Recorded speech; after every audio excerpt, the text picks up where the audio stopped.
जैसा कि आप सबको पता है दोस्तों, विपिन रावत जी, जनरल विपिन रावत जी भारत के पहले CDS chief of defence staff अब हमारे बीच नहीं रहे।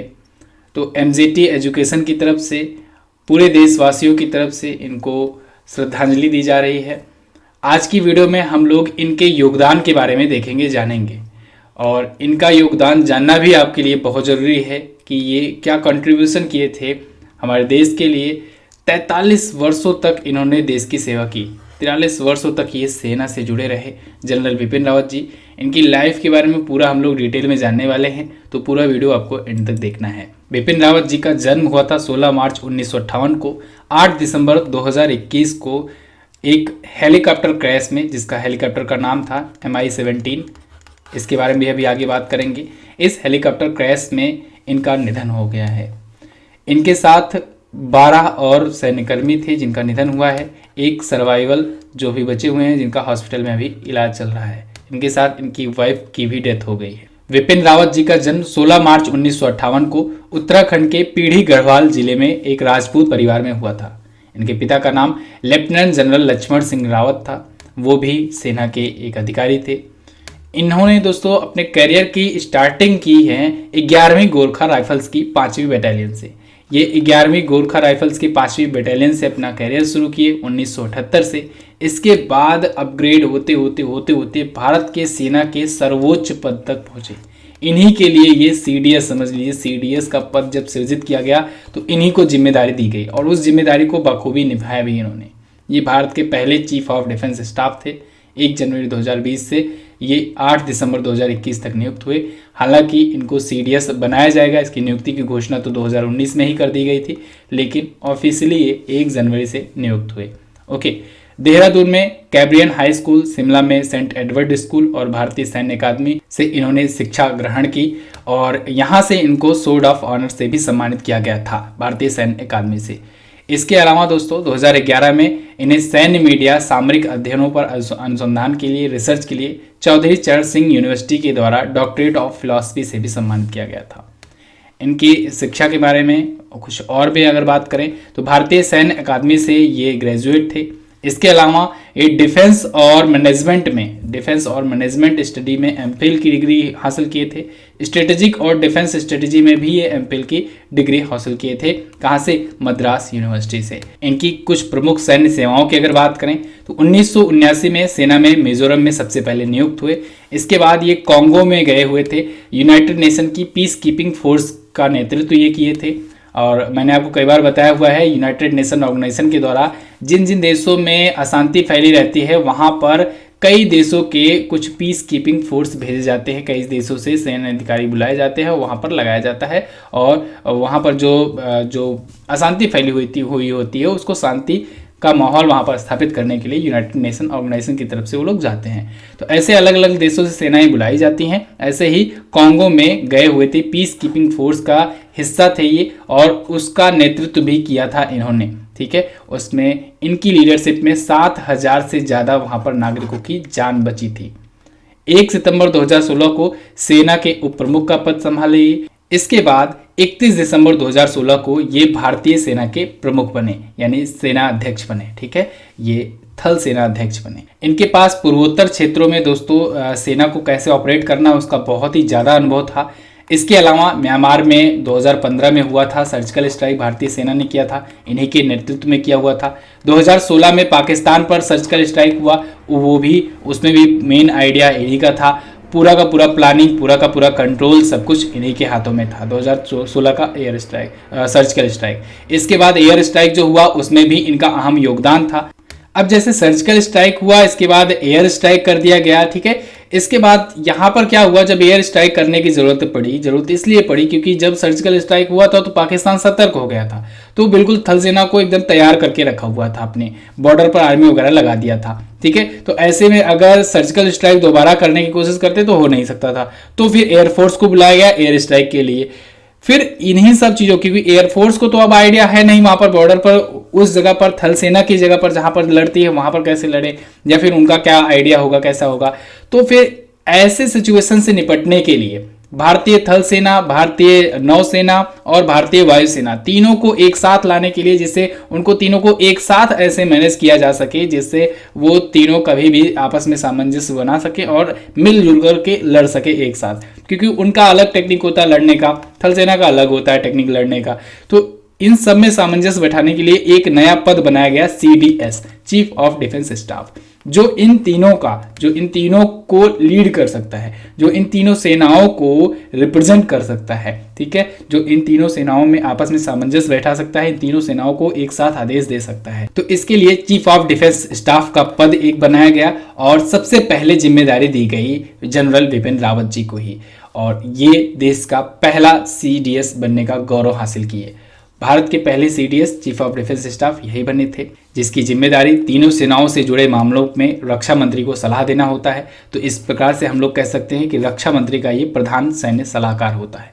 और भारत में सेना का सबसे बड़ा जो पद है वो यही है, CDS, chief of defence staff, जो कि जनरल बिपिन रावत जी थे। लेकिन अभी ये 8 दिसंबर को दोस्तों, 8 दिसंबर 2021 को एक स्कूल में स्पीच देने जा रहे थे।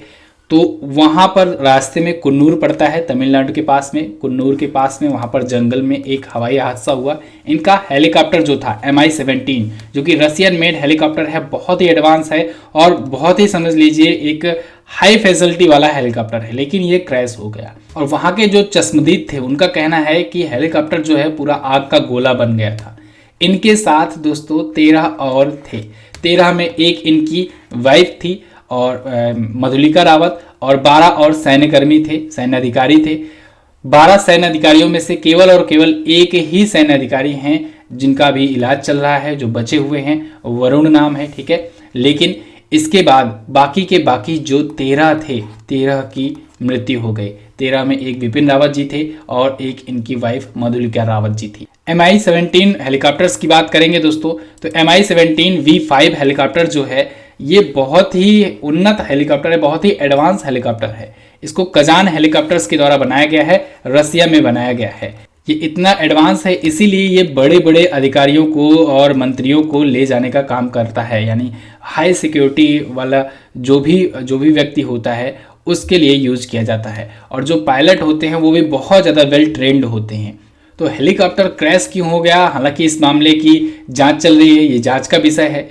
अभी तक अगर बात करें MI-17 हेलीकॉप्टर्स की तो दोस्तों 12,000 से ज़्यादा यूज हो रहे हैं, 60 से ज़्यादा देश इसका इस्तेमाल लगातार कर रहे हैं। तो आप जान सकते हो, देख सकते हो यहाँ से कितना ज़्यादा ये सिक्योर है और कितना ज़्यादा एडवांस है, जिसे 12,000 से ज़्यादा हेलीकॉप्टर सभी लगातार यूज हो रहे हैं। लेकिन ये भी है, ऐसा नहीं कहा जा सकता है कि ये क्रैश नहीं हो सकता, क्रैश भी हुआ है, बहुत बार क्रैश हुआ है। यहाँ तक कि पाकिस्तान के भी POK में भी एक बार क्रैश हो गया था, ठीक है। पाकिस्तान में वो कई देशों के राजदूत को लेकर के एक बार जा रहा था तो वहाँ पर क्रैश हो गया था और कई देशों के राजदूत मारे गए थे, 2015 के आसपास की बात है। तो ऐसा नहीं है कि ये क्रैश नहीं हो सकता है, क्रैश बिल्कुल हो सकता है। लेकिन चूंकि जब कोई बहुत बड़ा पद होता है, बहुत बड़ा सम्मानित व्यक्ति होता है, उसको ले जाना होता है तो बहुत टाइप की जांच होती है, हर प्रकार की चेकिंग होती है, क्रॉस चेकिंग की जाती है, उसके बाद उसकी फ्लाइट होती है, ठीक है। तो फिर यहाँ पर कहाँ पर भूल हुई, कैसे हुई, मौसम के बारे में पूर्वानुमान नहीं किया जा सका, कैसे क्या हुआ, ये सब पर जांच चलेगी। अलग अलग कमेटी बैठाई जाएंगी, एयरफोर्स की अलग जांच होगी, मिलिट्री की अलग जांच होगी, मिलिट्री की तरफ से जांच की जाएगी, रक्षा मंत्रालय को ये लोग रिपोर्ट सौंपेंगे अपना। लेकिन हमारे जनरल बिपिन रावत जी तो अब दोबारा नहीं आ सकते हैं, देश ये भरपाई तो नहीं कर सकता है। चलिए हम लोग देखते हैं बिपिन रावत जी को कौन कौन से सम्मान अभी तक मिल चुके थे। तो यहाँ पर देखिए, परम विशिष्ट सेवा पदक मिल चुका था, उत्तम युद्ध सेवा पदक, अति विशिष्ट सेवा पदक, युद्ध सेवा पदक, सेना पदक, ठीक है, ये सभी मिल चुके थे। यहाँ पर देख लीजिए बहुत सारे अवार्ड, बहुत सारे सम्मान मिले हुए थे। दुनिया भर के देश जो हैं, चाहे दुनिया भर के देशों के प्राइम मिनिस्टर हों, चाहे प्रेसिडेंट हो, चाहे रक्षा मंत्री हों, चाहे राजदूत हों, सब लोग मिल करके अपने अपने तरफ से कंडोलेंस व्यक्त कर रहे हैं। अभी तक ऐसा कभी शायद ही कभी हुआ हो कि जैसे होता क्या है कि कोई भी देश का अगर कोई बड़ा पद मरता है या कुछ भी होता है, डेथ होती है, तो दूसरे देश के कोई भी एक अधिकारी काफ़ी होते हैं, वो कंडोलेंस व्यक्त कर देते हैं। बिपिन रावत जी के केस में ऐसा हो रहा है। कोई भी देश अगर ले लीजिए, जैसे इजराइल ले लीजिए, इजराइल में पूर्व राष्ट्रपति, वर्तमान राष्ट्रपति, रक्षा मंत्री वहाँ के, उसके बाद जो एम्बेसडर्स वगैरह हैं और भी जो मंत्री हैं वो सब कर रहे हैं, कंडोलेंस व्यक्त कर रहे हैं। ऑस्ट्रेलिया में देखिए, अमेरिका में देखिए, तो यानी कि आप इनसे अंदाज़ा लगा सकते हैं कि ये कितना ज़्यादा महत्व रखते थे इंडिया के लिए और कितने बड़े व्यक्ति थे भारत के लिए। इनको परम विशिष्ट सेवा पदक, अति विशिष्ट सेवा पदक, युद्ध सेवा मेडल, बहुत सारे अवार्ड मिल चुके थे। आप इनके अवार्ड को, सम्मान को गिनती भी नहीं कर सकते। 43 सालों तक इन्होंने देश की मदद की, सेवा की, रक्षा की। यहाँ पर देखिए 0 से ये हीरो बने हैं। आप समझिए, बहुत ही छोटी रैंक से लेकर के लगातार ये सेना के साथ जुड़े रहे और सेना के सबसे बड़े पद तक पहुंचे। देखिए यहाँ पर देखिएगा आप, सेकंड लेफ्टिनेंट पहले आए 16 दिसंबर 1998 में, फिर लेफ्टिनेंट के पद पर हुए, फिर कैप्टन बने, फिर मेजर बने, 1989 तक मेजर बन चुके थे, फिर लेफ्टिनेंट कर्नल बने 1998 में।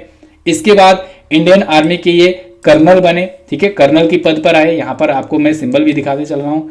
2003 में कर्नल बने, फिर ब्रिगेडियर के पद पर आए इंडियन आर्मी में 2007 को, फिर मेजर जनरल बने अक्टूबर 2011 को, फिर लेफ्टिनेंट जनरल बने ये इंडियन आर्मी के, ठीक है, 2014 में बने। फिर इसके बाद फिर ये जनरल की उपाधि पर पहुंचे 2017 में, और फिर जनरल ये रहे CDS के, और 2019 में ये बने।